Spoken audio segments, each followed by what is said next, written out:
Estachio Di Betty Tasting Room. We are so thrilled. I am thrilled to be partnered with them right now. They're excited. Yeah, great organization, really plugged into the community. It's a wonderful place for you to go with your family on the weekends, and food trailers, and you can have a drink, you can have a mocktail. Yeah, it's cool.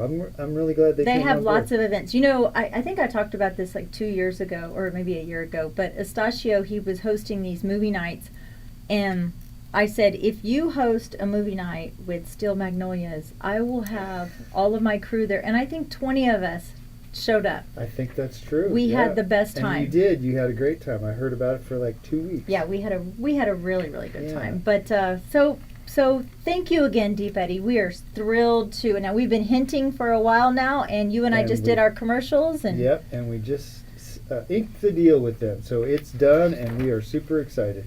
I was reminded the other day, if you want to follow our podcast, not everybody knows where to access it. You can go to our website. If you go to Mallet and Michelle on ds.com, there's a little tab at the top, and it says follow. And if you click on that, you can get right to Apple. You can get right to Spotify. Bunch of other places you can listen to it right from our website. Also, you can judge me on YouTube on my camera abilities, because when I just hit the camera, it was blank. So she messed it up again. No, it was like the camera. So now it's on both you and I. So just fast forward 5 seconds and you'll see you and I. But if you want to see what we actually look like, you don't want to see that. Especially me. Go to YouTube. I've got a couple of quick things. I wanted to talk briefly about that storm that we had a week or so ago. The microburst? Yeah, it was May 29th, and you were in Austin, I think. I was downtown. I was at Seaholm, and it happened 2 blocks away from me. Yeah, well, it was huge, right? They had golf ball size hail. They had 9 water rescues downtown, people that got stuck in floodwaters. 1 person was swept away and died. Yeah. They estimated that the winds were Hurricane Force 1 winds. It was like 85 mile per hour, right? 85 miles You know what was weird? When I walked out of Trader Joe's, I looked up at the sky, because I literally parked right in front of Trader Joe's, and I looked up and I was like, wow, that looks like a really weird sky, like really strange. And it was kind of behind me, and I got in my car and I drove towards Drip, and not a drop of rain. We didn't get anything. I didn't know anything had happened behind me. Yeah, they got 2 to 3 inches of rain, depending on where they measured it downtown. 60,000 people without electricity for a couple days. Our photographer as well. There are still people now a week or so later without power in Austin, because over 100 power poles were knocked down in the city of Austin. Trevor told me yesterday, I asked him how long, he said 3 days, and he goes, we saw the transformer blow, we saw the electric company out there, and all of the neighbors were out there, and they did like their beep bop boop, and they plugged it in, and he looked back and he says, him and 2 other houses were dark, because we were on another grid. Oh, and they were driving off, and we're like, wait, turn us back on. Well, I want to remind our listeners that old saying, turn around, don't drown, is really true. Apparently this person that was swept away did not heed that warning. Over 127 people a year die in flash floods in this country. Where were they? They were up north. They went through an underpass somewhere and got swept away. So, yeah, you can't be too careful. Other thing I wanted to let everybody know, I met with the Friedmans this morning, who head up the Dripping Springs Art League. Yes. They are going to announce in a week or so that they're doing a collaboration with Time and Dough right there on Mercer. Nice. And they're going to have the Dripping Springs Art League Gallery, official gallery, inside Time and Dough starting in August. Oh, that is so cool. Yeah, well, good for Fabian. She really supports them a lot. So local artists will have their stuff down there for viewing and for sale starting sometime in August. That is Very great. Cool. I know they also get a lot of visitors that come in and out of there, just people that aren't even dripping. So maybe a lot of our local artists will get spread across the country. I think It's been great that we've been the wedding capital of Texas, but we need to diversify a little bit and becoming an The podcaster capital of Texas. The podcasting capital of Dripping Springs is right here in Dripping Springs. But Wimberley has a little bit of an art following. People go down there for art. Fredericksburg has some. Dripping, we've got to have more than just the wedding venues, and being a destination for art would be really good for our community across the board. I think that's a great idea. Oh, who's our guest today? Oh, Dusty Drake, Dynamo Dusty Tree Services, is coming on. He's super interesting guy. Dynamo Dusty. I'm glad you said tree service because it sounded like we were having a stripper on. We got Dynamo Dusty on stage 3. Way to go, Dusty. He's a cool guy. Graduate of West Point. Oh, super cool. Yeah, has had a really interesting journey in his life. Now he's a shaman and owns this tree service, and he's going to come in and tell us about his life, and it sounds like all the twists and turns that he's had along the way. Yeah, it was. It's pretty interesting. I'm excited. That's why you and I walked around the building so we could meditate. Get our little meditation in, a little bit of peace. Well, our Texas lawmakers, good old Texas lawmakers, they just finished their 140-day legislative session that they had, and I have a couple of highlights that are going to interest you. Well, we talked about it earlier, the school vouchers. That thing passed. I wasn't a fan of that. That passed. This is probably on a lot of people's mind right now, a ban approved concerning products containing concerning THC. I'm telling you, if Governor Abbott does not veto this bill, Has he indicated that he will? He has stayed silent on this, but Lieutenant Governor Dan Patrick, you can kiss your governorship hopes if you had any of them goodbye. But basically what it is, it's hemp retailers and recreational users will only be allowed now to sell and consume non-intoxicating cannabinoids like CBD and CBG. This is what's the confusing part is it's 6 years after they approved it. So they approved it 6 years ago and now they're taking it away. The veteran groups and the hemp industry leaders are calling for Abbott to veto this bill. I actually emailed Governor Abbott, and I'm a big proponent of things that help veterans and disabled people, and it was super easy. You just send an email to Governor Abbott, and I told him I've donated, I've met you, and I'm a mother of a veteran, so he's not going to listen to me. But anyways. You know what? I bet if he gets enough emails, he will. I would hope so. But the big winner in all of this is Big Pharma. Yeah, that's the big winner. And that's who was pumping the money into it, I'm sure. Well, and the proponents, they sold this bill promising this planned expansion of a limited medical marijuana program. So it's like, pass this, and then we're gonna pass. Eventually, we'll pass this, which is crap. So and then they will sell that. They will produce and sell that stuff as, what do you call it, pharmacological products. Pharmacological? Yes, but then they'll be, they'll charge, instead of charging whatever it is, $30 for a dose, they'll charge $300 for a dose, and you have to get it approved by your insurance. Yeah, well, and that was the thing. I mean, there's like exemptions and, Crohn's and MS and all this other stuff. I know there's plenty of people that have gotten really good results from taking CBD products. I do as well, and I think they should treat it like alcohol. Over 21, I mean, alcohol shows far-reaching more issues than the THC does, but, some people are still old school, and we're a Bible Belt and say that it's a gateway drug, and so whatever. Which cracks me up. I mean, alcohol does way more damage to people than I know. It's crazy. But so some of the other ones that were passing or waiting to pass, stricter bail laws. It allows judges to deny bail for certain violent crimes like rape and attacks and things. The Texas Lottery, they can no longer buy tickets online through apps. We had talked about that woman that had won. So the water infrastructure bill, I don't know if you heard about this, but a deal was reached dedicating $1 billion over the course of the next 20 years to fixing the state's fragile water infrastructure and boosting the water supply. I'm sorry, but we have the Gulf of America. Yes, I said it. We have the Gulf of America, and I don't know why we can't figure out how to turn salt water. Apparently, it can be done, but right now it's so expensive to do it, it's not cost effective. So I don't understand. I mean, $1 billion? You can't tell me that it's not going to. I think for them to come up with a solution to turn salt water into fresh water would cost $1 trillion in any kind of volume that would make a difference with what we're dealing with. Maybe, I don't know. But that was my take. That's stupid. Religion in school. I don't know how I feel about this one. I'm a Christian. I believe that we should have freedom of religion in our schools. Every public school must now display the 10 Commandments in a visible place. It builds on the In God We Trust that was passed a couple of years ago.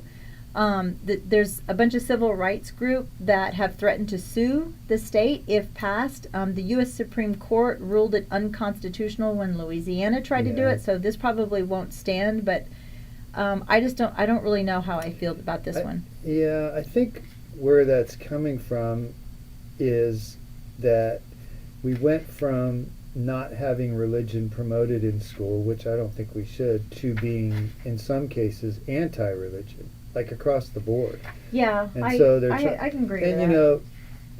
And whether you're a Christian or not, there's really nothing in the 10 Commandments that most reasonable people would argue with, as far as I know. I know, but I just don't know if having it mandated. But that's that's neither here nor there, in my opinion. But Texas now strictly defines men and women based on their reproductive organs.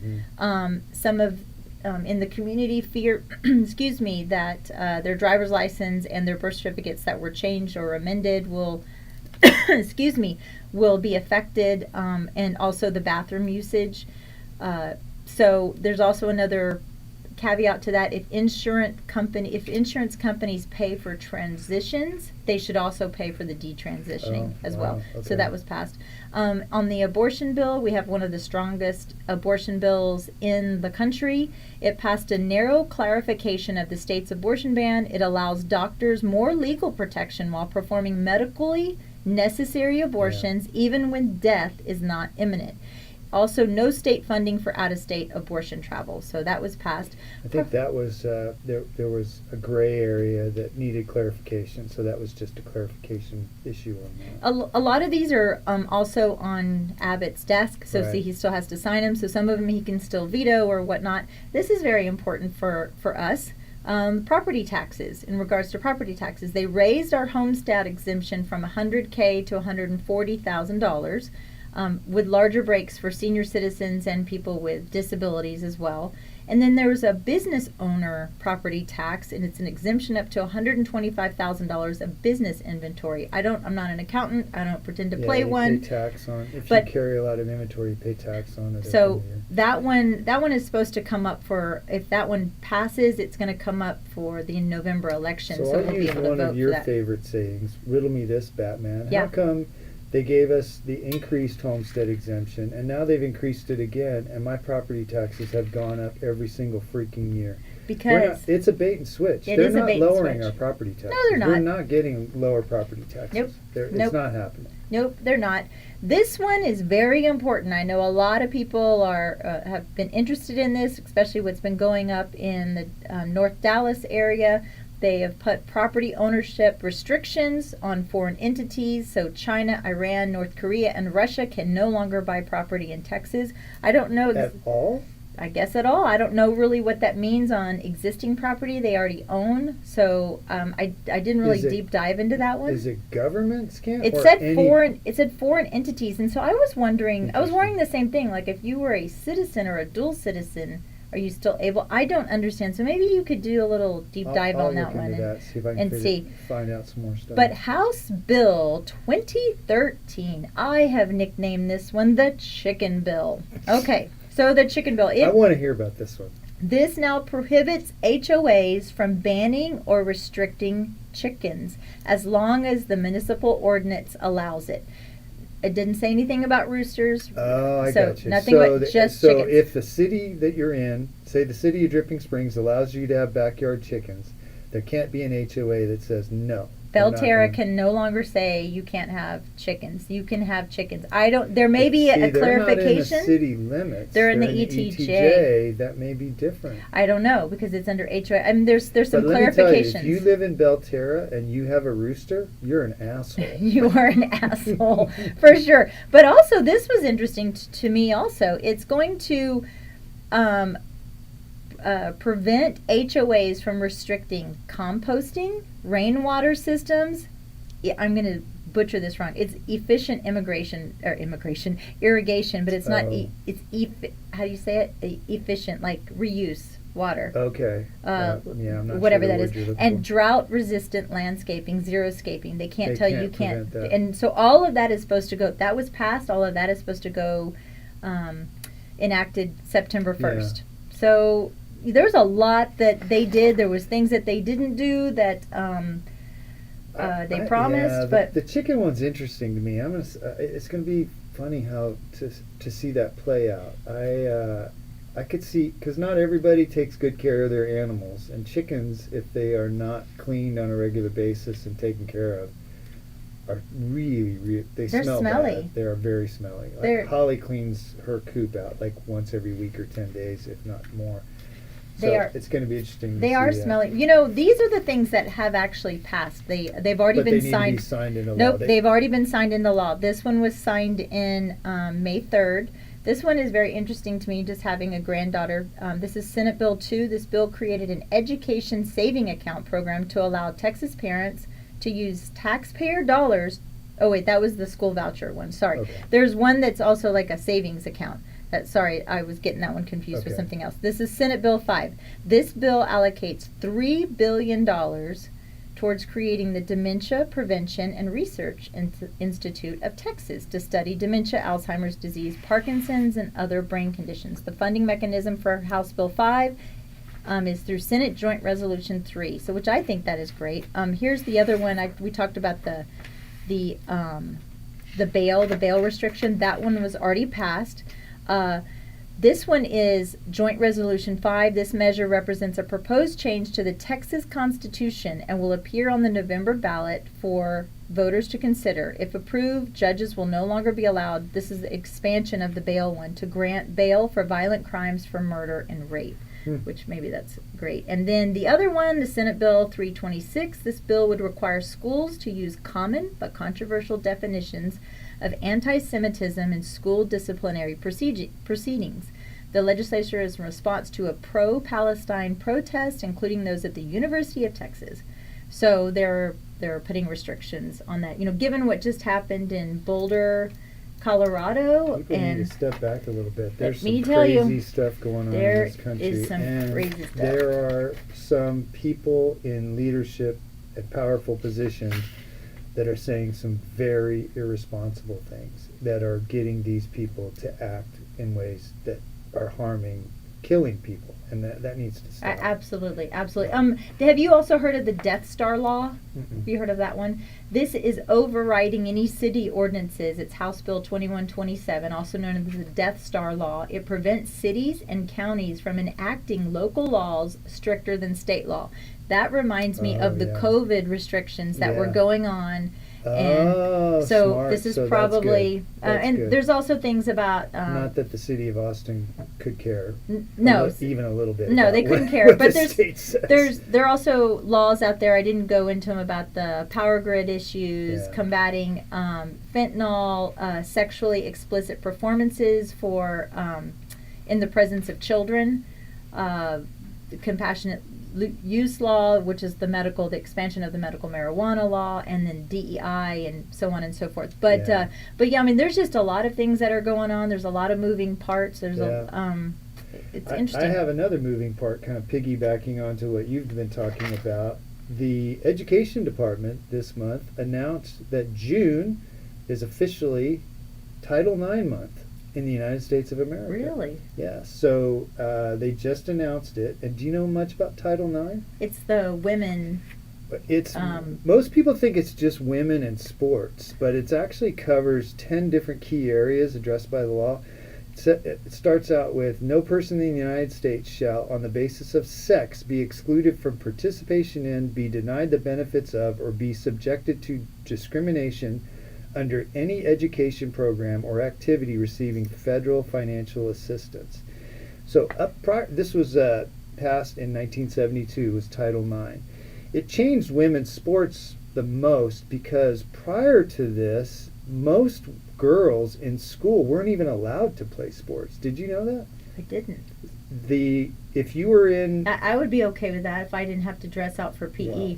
Well, For me. Yeah, right. Please restrict me. A lot of schools thought that girls were incapable of performing sports or doing sports. They encouraged them to do things like home ec and typing class. Yeah, what was the other? Square dancing. Do you remember square dancing was kind of a thing? Not once have I ever had to use square dancing in my adult life. Yeah.